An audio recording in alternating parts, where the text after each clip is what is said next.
اعوذ باللہ من الشیطان الرجیم بسم اللہ الرحمن الرحیم 10ویں جماعت کے عزیز طالبات، السلام علیکم ورحمۃ اللہ۔ عزیز طالبات، آپ سب جانتے ہیں کہ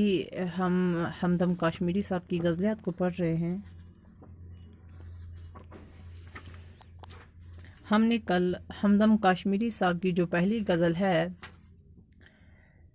ہم نے اس کو کل مکمل کیا۔ ہمارا جو آج کا موضوع ہے وہ ہمدم کاشمیری صاحب کی جو دوسری غزل ہے اسی کے بارے میں آج ہم تبصرہ کر رہے ہیں۔ دوسری غزل جو ہے وہ یوں ہے: ایک بھی موسم میرے اندر نہ تھا اور آنکھوں میں کوئی منظر نہ تھا، میرے دائیں بائیں تھیں پرچھائیاں، خواب اپنے کیا حقیقت ہو گئے۔ میرے دائیں بائیں تھی پرچھائیاں، میرے ہاتھوں میں کوئی پتھر نہ تھا، خواب اپنے کیا حقیقت ہو گئے، خواب اپنے کیا حقیقت ہو گئے، لمس کیسا تھا اگر بے کر نہ تھا۔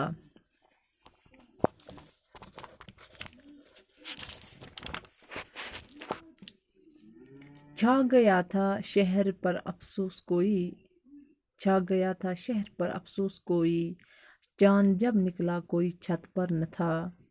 ایک صدمہ گونجی مقام میں دیر تک، ایک صدا گونجی مقام میں دیر تک، کیا تھا یہ ہمدم کوئی در پر نہ تھا۔ یہ ہیں ہمدم کاشمیری صاحب کی دوسری غزل۔ دوسری غزل کا جو پہلا شعر ہے: ایک بھی موسم میرے اندر نہ تھا اور آنکھوں میں کوئی منظر نہ تھا۔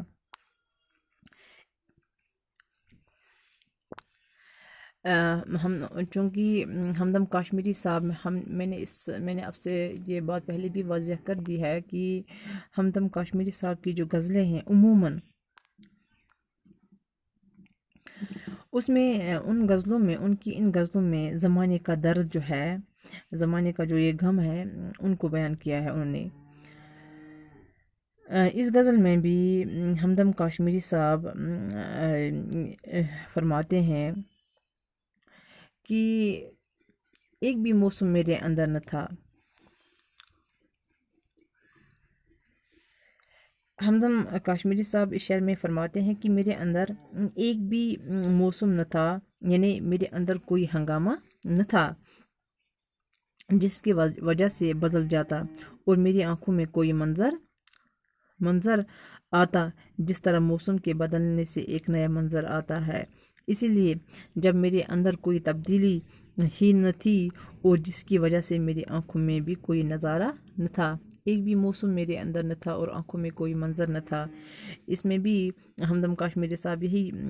اسی بات کو سمجھانے کی کوشش کر رہے ہیں کہ میرے اندر جب کوئی ہنگامہ ہی نہیں تھا، میرے اندر جب کوئی تبدیلی ہی نہیں تھی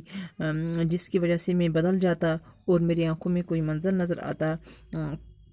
جیسے موسم کے بدلنے سے ہم موسم کو پہچان لیتے ہیں کہ آج کون سا موسم ہے، ویسے ہی لوگ مجھے کیسے پہچانیں گے جب کہ میرے اندر کوئی تبدیلی نہ تھی۔ دوسرا جو شعر ہے: میرے دائیں بائیں تھی پرچھائیاں، میرے ہاتھوں میں کوئی پتھر نہ تھا۔ دوسرے شعر میں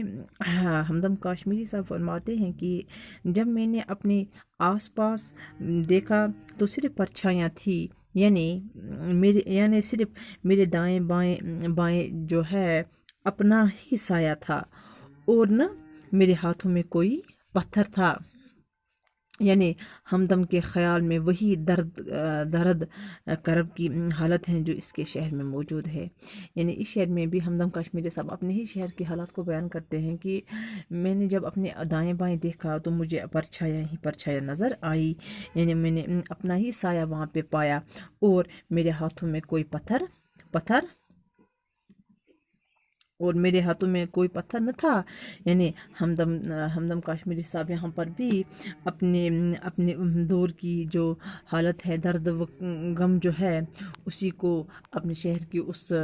بیابانی کو بیان کرتے ہیں۔ تیسرا شعر جو ہے: خواب اپنے کیا حقیقت ہو گئے، لمس کیسا تھا اگر بے کر نہ تھا۔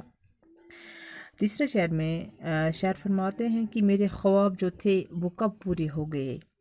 میں نے جو خواب سجائے تھے کب حقیقت میں بدل گئے، میرا چھو کر معلوم کرنا کیسا لگا یا کیسا تھا جبکہ کوئی صورت یا شکل ہی نہ